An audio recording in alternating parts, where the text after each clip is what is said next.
Бул жолку Москвага болгон иш сапарыбыз орус бийлигинин чет элдик мигранттарына болгон саясатын катуулатып, ал тургай легалсыз иштеп жүргөн эмгек мигранттарын куугунтуктап турган мезгилге туура келди.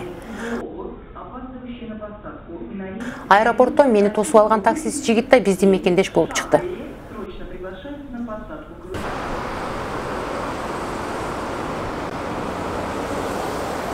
Бекбулат Москва шаарына келип иштеп калганына быйыл 6 жылдын жүзү болуптур.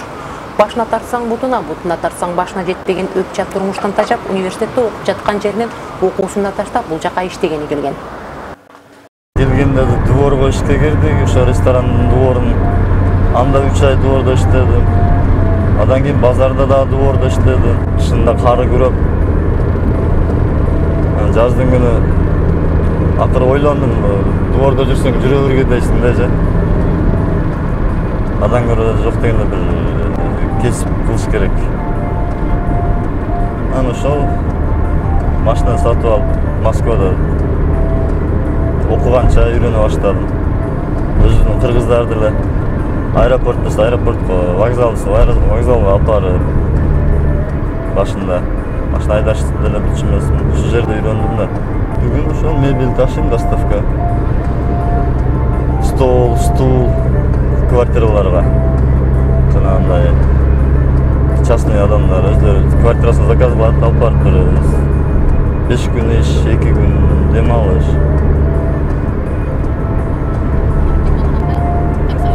Дем алганда эмнетип кичине кыргыздардын кызматын кылабыз. Өзүң туулуп өскөн жериң алтын эле. Эми жумуш жоктун айынан келип атабыз да. Баары бир Кыргызстанга тартат. Бар элегим 2 жыл болду. Сагындым. Ар жылы бара бергенге дагы жанагындай мүмкүнчүлүк боло бербейт ар кимдечи.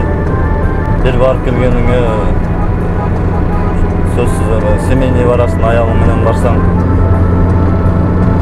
100 000 менен барып келишиң керек да, жөн эле. Барсаң жөн барбайсың. Мен ушул Россиянын жарандыгын алып алгам, өзүм үчүн кыжалат болгон, досторум, туугандарым, карындаштарым бар, ошолордун кыжалат болосуң алар. Кыргыздар кандай эле тийбей атат дейт бирокчу. Жанагы Галянова районунда неме ачып коюшкан, лагерь ачып койгон. Мигранттардын лагери деп. Миңдеген мигранттар ошол жерде дейт. Анан өзүбүздүн немеден элчиликтен барып келишип турган. Кыргыздар жок дейт. Сүйүндүм мен кыргыздар кандай эле болуп.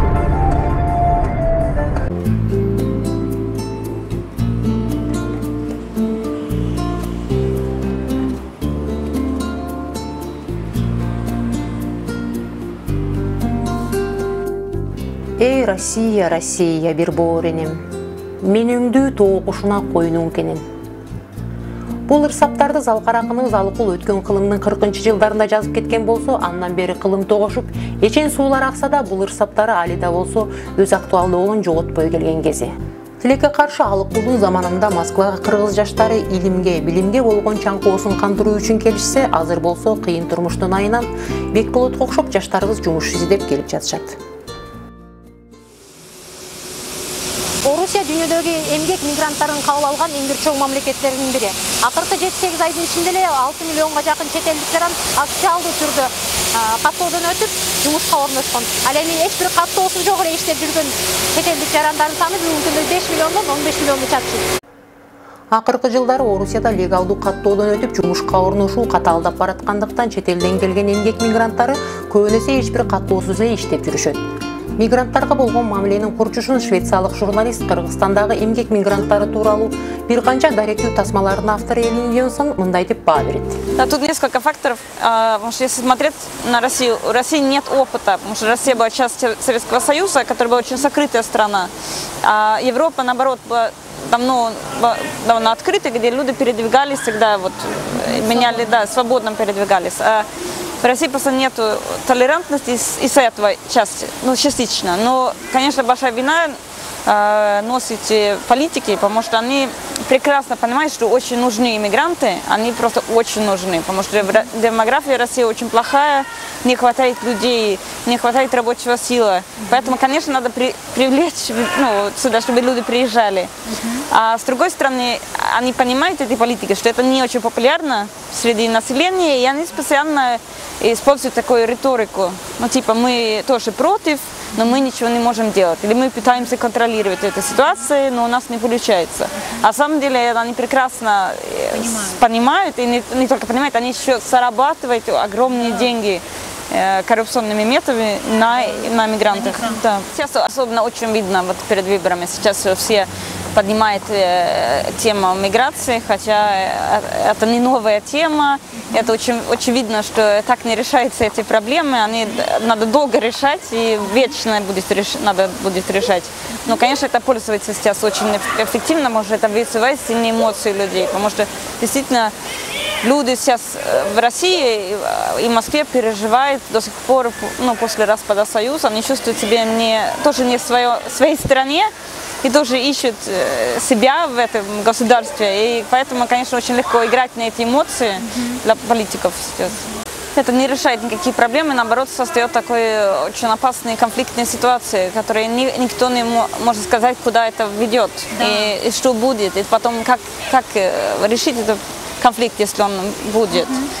И особенно, как они сейчас, например, делают вид, что они поймают очень много нелегальных иммигрантов, отправляют, а на самом деле люди платят, они могут делать, да, покупаться там. Даже я видела очень хороший репортаж по российскому телевидению, как, например, приезжает ФМС, там хватает очень много людей, потом просто вывозят их за углом дома, а потом от всех берут деньги и отпускают.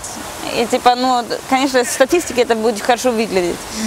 Вот, поэтому это очень опасная ситуация, потому что это люди же не понимают, обычные люди в России, они не понимают вот эту коррупцию. Они знают, что есть коррупция, но они не понимают, как эта система работает, что это целая иерархия, это целая система, коррупционная система, которая очень опасная. На самом деле, потому что, конечно, тогда получается так, что любой человек может заехать, может все покупается, там регистрация, там разрешение на работу, все продается, и, конечно, у них никакого контроля нет, совсем нет. И это тоже опасно, конечно. Жакшы турмуш, жумуш издеп, адамдардын бир мамлекеттен экинчи мамлекетке көчүп жылып жүрүүсү дүйнөдө жүзүндө кадыресе көрүнүш. Болгону ошол мигранттарга өздөрүнүн жүрүүсүн мыйзамдаштырууга биз тиешелүү шарттарды түзүп берүүбүз зарыл, дейт Элин Йонсон. Москванын көчөлөрүн, ишкана мекемелерин кыдырып жүрсөң, кара жумуштун дээрлик баарын жасап жаткан чет элдик мигранттар. Москвичтердин короосун шыпырып, тамагын бышырып, үйлөрүн куруп, ал тургай сулуулук тартуулаган салондордо да чет элдик мигранттар иштейт. Анан эмне үчүн жергиликтүү калк мигранттарга салкын, ал тургай орой мамиле кылышат деген суроо туулат. Бүгүндө Орус Федерациясына чет жерден келген эмгек мигранттары керекпи же жокпу? Биз ушул суроону азыр москвичтерге бергибиз келип турат. Ал эми москвичтер бул сурообузга кандай жооп берет? Сиздер менен чогуу калабыз.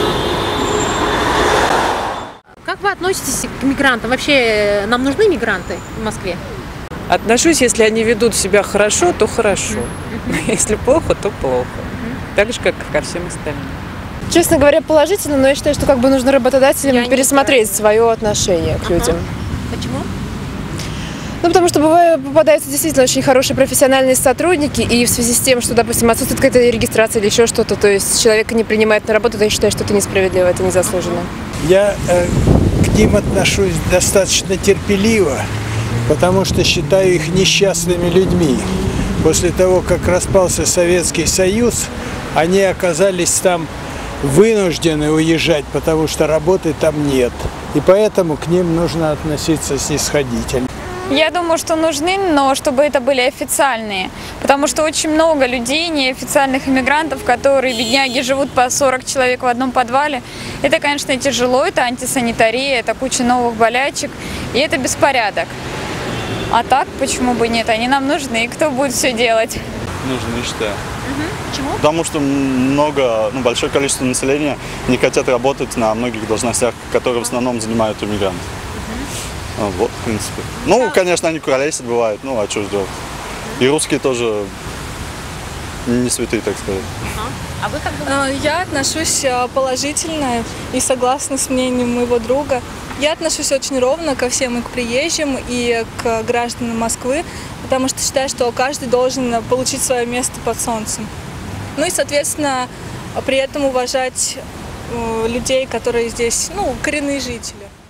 Өзүңүздөр көргөндөй биз микрофон сунган маскичтердин баары эле бир ооздон сүйлөшүп алгансып, мигранттар бизге керек, мамилебизди түзөлө деп жооп берип жатышты. Анда эмне үчүн официалдуу орус бийлиги бүгүнкү күндө мындай каттуу чараларга барып жатат деген суроо туулат. Өзүбүздүн эле мекендештер орустарга жек көрүндү болуп калганыбызга кээ бир мекендештерибиздин бул жактагы жүрүм туруму себеп болду дешет. Мыйзам эмне экенин түшүнбөйт, укук бузганын эмне экенин жакшы түшүнүшпөйт. Келгенде эле бул шаарда тез убакта иш тапсаң болот, тез убакта кааласаң оңго басасың, кааласаң солго басасың деген түшүнүккө түшүп алышат дагы. Колунда акчасы бар, барып көңүл ачканы жайы бар, кой деген кожо жок. Ошон үчүн алар көпчүлүк, может быть, мыйзамга каршы чыгып коюшат. Келип, ошол кезде жаңы деп жана разрешение работа деп эми чыга баштаган. 2007-2008 мен келген жылдары. Ага чейин бүт эле кыргыздар документ жок эле качып нары бери качып бекинип эле иштешчү да. Москвада иштеп жүргөн 5,5 миллионго жакын жердештерибиздин басымдуу бөлүгү кара жумуштарда иштегендер.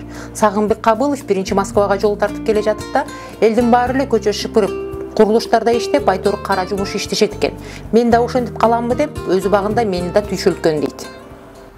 Кызым экөөбүз поезд менен келгенбиз 3,5 сутка. Ошо ойлонуп Москвага келатканда, бул кыргыздар дворник болуп иштейт экен, мындай болуп иштейт экен. Менин баягы акча жетишпесе неметпиз, мен деле ошо дворник болуп иштейминби, кандай болот экен. Жолдо как раз баягы немелер менен сүйлөшөсүң да. Баягы мурда уже Москвада 5-6 жылдан бери иштеген, баягы дворник болуп иштеген, мындай иштеген, анан кийин аларды кызыгып сурайм, кандай Москва, эмне там это, анан кийин ушундай баягы эме кылабыз, тигине кылабыз, муз жарабыз, эметебиз дегенде, мен муз жаралат бекем деп, ошону ойлонуп, жолдо чочуп келгем. Анан Москвада көрсө ошол эле адамдар, ошол эле москвичтер ошо этет. Анан биздин врачтардын уровени все равно жогору. Биз баягы жакшы мезгилде бүткөнбүз да мединститутта. Анда бүт 70% профессорский преподаватель состав бүт еврейлер болгон. Мугалимдер действительно кыйын эмелер болгон. Ошон үчүн биз деле жакшы школаны алдык да, врач жактанчы. А мен келсем, карасам, жакшы мындай уровеним түзүгө эле экен. Москвичтерден эле калышпайт экенбиз, иштесек болот экен деп, анан ишти баштадык. Жогорку билимдүү, квалификациялуу врач болгондуктан өз кесиби менен жумуштап иштеп кеткенге шарт болду. Бирок албетте кыйынчылыктар болбой койгон жок. Башында ар кайсы медициналык борборлордо иштеп жүрдү. Анан кийин ошо ишти баштадык. Биринчи 3-4 жыл бирөөнүн колунда иштегем. Биринчи еврейлердин колунда иштедим, анан кийин армяндардын колунда иштедим. Москвада кандай жашоо турмуш, кандай иштесе болот экен ошентип эле анан ойлоно баштадым. Что-то мындан карасам, кыргыздар үчүн действительно медцентр ачыш керек экен. Именно биздин элибиз үчүн, кыргыз үчүн кыйналышат экен. Черкизовск рынокто биринчи медицинский кабинет ачканбыз. Ошондо неме эткенде мен иштеп атканда ошо Момбайке жөнүндө угуп жүргөм, аябай мыкты стоматолог. Ошондо медицинский чакан кабинет ачкан эметкен. Ошондо мен баягы мечтадайм, баягы совместный кандай ошо бир стоматология менен баары бир эч нерсени түшүнбөсөм, эметпесем кыйын. Анан кийин все равно бир нерсени ачыш керек. Совместный кылып, анан ушундай Момбайке жөнүндө угуп жүргөндө действительно мындай суктанып, эметип, жакшы сөздөрдү угуп, ойлочумун ушул киши менен таанышсам деп. Анан кийин бир күн ушул Кудай дисине берип койгон экен, бир досум мени ээрчитип барып ВДНХ жака. Ошол жерде Момбайге иштеп аткан экен. Анан экөөбүз таанышып калдык. Экөөбүз жылдыбыз келишип калыптыр сразу эле. Анан кийин баягы действительно баягы телефондорубузда окшош баягы номерлерибизчи. Баягы акыркы номер бөлөк, анан кийин айтканга оң. Анан кийин карасак баягы биздин 3 балабыз бар, менин 3 балам, Момбайкенин 3 баласы. Анан кийин үчөө тең 3 адам башталат экен, в смысле, үчөөнүн тең адам башталат аттарычы. Момбайкен балдары Азамат, Арзымат и Айдай. Мен балдарым осы Асылбек, Айгерим и Алтынай.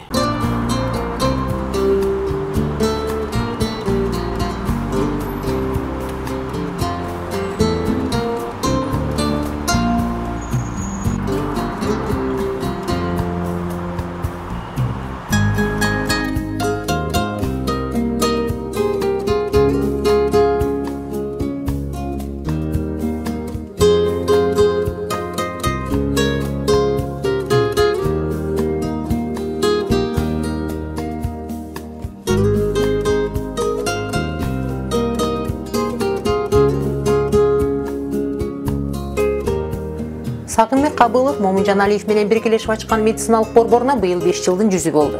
Андан бери бир топ кыйынчылыктарга карабай дүйнөлүк талапка жооп берген экинчи медициналык борборду ачууга жетишти. Албетте айтууга оңой болгон менен бул ийгиликтин артында өчөрлүк жана тынымсыз эмгек турат. Ушинтип күнүгө биздин жумуш күнүбүз башталат. Эртең келип Момунжан Аркулович менен биздин экөөбүз компаниябыз шырамасаңыздар. Кимди күтүп атасыңар?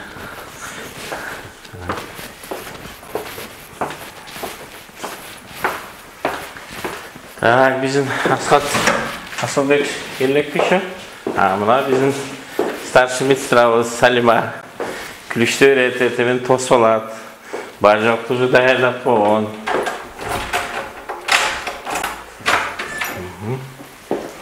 Şu капкараңгы. Светти жандырабыз.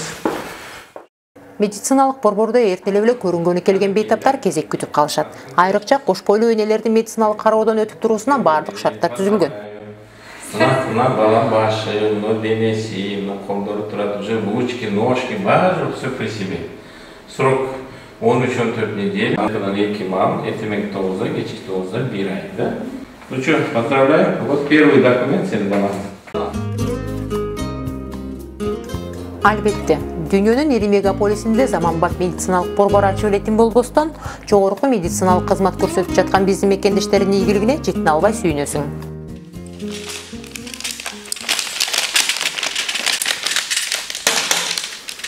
Сейчас посмотрим.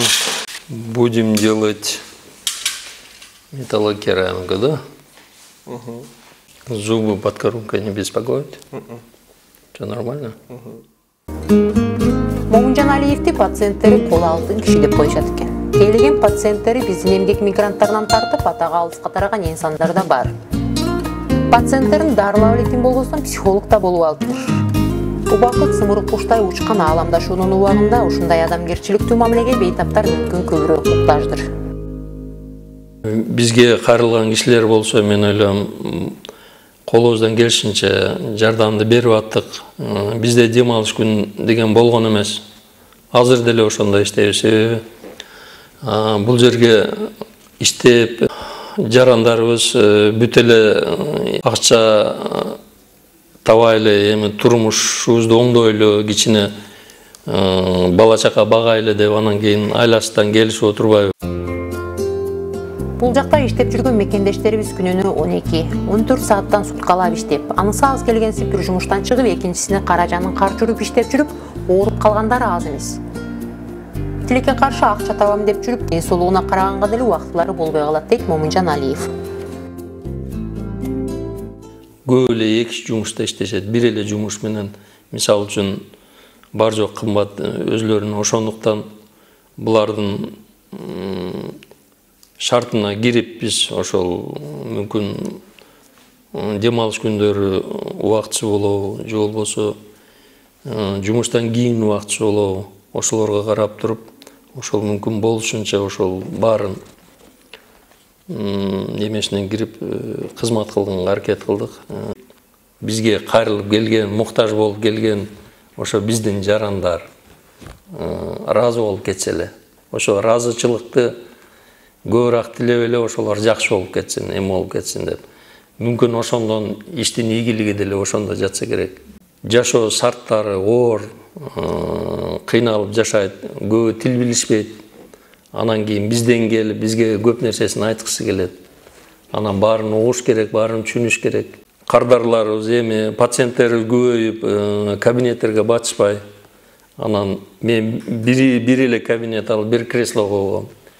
Кийин экинчи креслону койдум. Ошентип Светал Медикалда 4 креслого чейин жетип, ошондо деле баягы бизге кайрылган өзүбүздүн мекендештерди, бир эле мекендештер эмес, бизге көп улуттун эмелери кайрылат, өзүбүздүн эле ошол Орто Азиянын эмелери, өзбектер, тажиктер, бул жагы Даргин, Молдован иши кылып биз менен биздин жарандар менен иштеген эмелер бардыгы баягы рекомендация менен келишип эле ошо бири-бирин тартып, ошентип анан экинчи медцентрдин ачылышына дагы ошол түрткү болуш керек. Себеби ал жерде биз мүмкүн болгон кабинеттин баарын эле ээлеп, улам-улам өсүп отуруп ээлеп калдык. Анан кийин ошондо деле баягы эл суранып келет да, мисалы үчүн кээ бирөө жумушуна 1-2 саатка суранып келет. А биз киши көп болуп атса, анын учурунда жазган учурда кабыл ала албай, анан наразычылыктарды болуп калып атты. Ошолордун баарын эске алып туруп, анан күчүбүздүн баарын ушул башка медцентр ачпасак болбойт экен деп, анан кийин биз ошол эмеден бөлүнүп, анан ушул экинчи медцентр Триаметти ачтык. Бул мына Триаметти ачылышына мына 1 жылдын 100 болуп атат. Момунжан Алиевдин уулу Арзаматта атасынын жолун жолдоп Светал Медикал клиникасында врач-стоматолог болуп эмгектенет.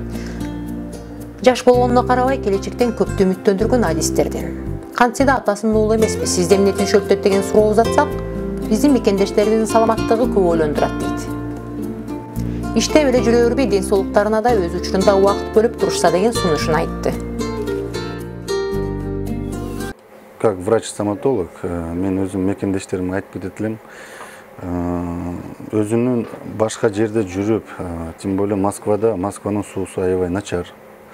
Ошондуктан күнүнө эрте менен туруп и кечине келип обязательно өзүнүн